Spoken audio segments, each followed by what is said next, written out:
यार हमारी गवर्नमेंट कितनी कंसिस्टेंट है ना, पेट्रोल के रेट कम ही नहीं कर रही है। मैं भी साइकिल से आ रहा हूँ क्योंकि पेट्रोल के रेट कम हो ही नहीं रहे। तो सवाल ये ऐसा हो क्यों रहा है? क्या जो गवर्नमेंट एक्सप्लेनेशन दे रही है कि ऑयल बॉन्ड्स का रिपेमेंट की वजह से गवर्नमेंट को प्राइस हाई करने पड़ रहे हैं, वो जेन्युइन है या इसके अलावा कोई और भी रीज़न है? Let's find out.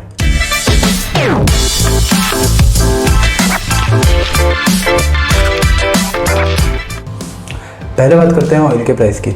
अभी एट प्रेजेंट दिल्ली में पेट्रोल का रेट 102 रुपये पर लीटर है। इसको ब्रेक डाउन करें तो 4 मेजर इसके कॉन्स्टिट्यूएंट्स हैं। सबसे पहले आता है जो ओरिजिनल पेट्रोल का प्राइस है, जो हम इंपोर्ट करते हैं यूएस से, क्योंकि अभी ईरान के साथ हमने इंपोर्ट बंद कर रखा है।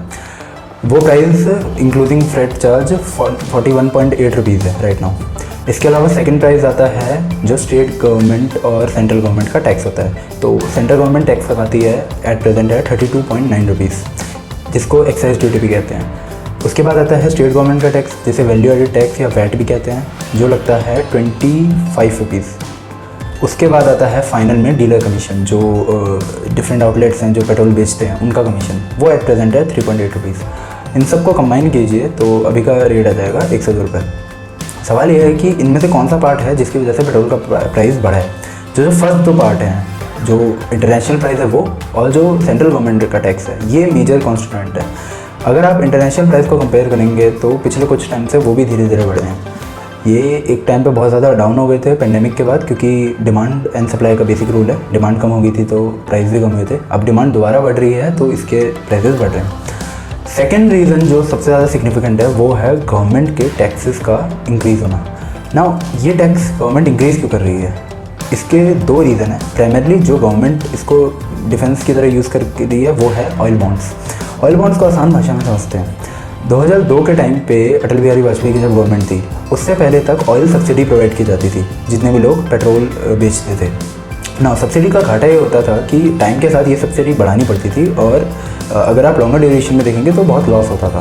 तो एक नया मेथड यूज़ किया गया बॉन्ड्स का, जिसके थ्रू एक सेट ड्यूरेशन का अमाउंट दे दिया जाएगा क्रेडिट लेकर के ना। इसके फ़ायदे क्या हैं कि नंबर 1 फ्लक्चुएट नहीं होगा प्राइस, और नंबर 2 क्योंकि एक ड्यूरेशन का प्राइस ऑलरेडी दे दिया गया है तो आप इसका प्राइस बाद में दे सकते हैं।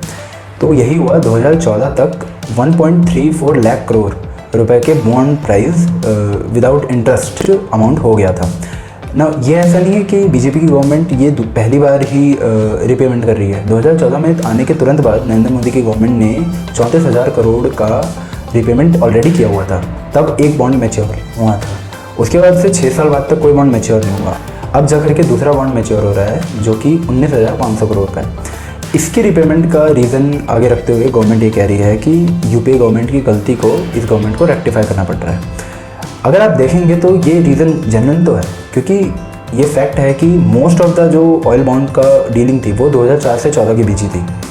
तो गवर्नमेंट का ब्लेम करना जायज़ है, बट सिर्फ ये एक रीज़न नहीं है। क्योंकि अगर आप देखेंगे, अगर गवर्नमेंट ने इतने टाइम में टैक्स बढ़ा करके जितना अमाउंट कमाया है पेट्रोल का, वो मोर देन 1.5 लाख करोड़ है, तो वो सारा अमाउंट ऐसे ही गवर्नमेंट नहीं लगा सकती।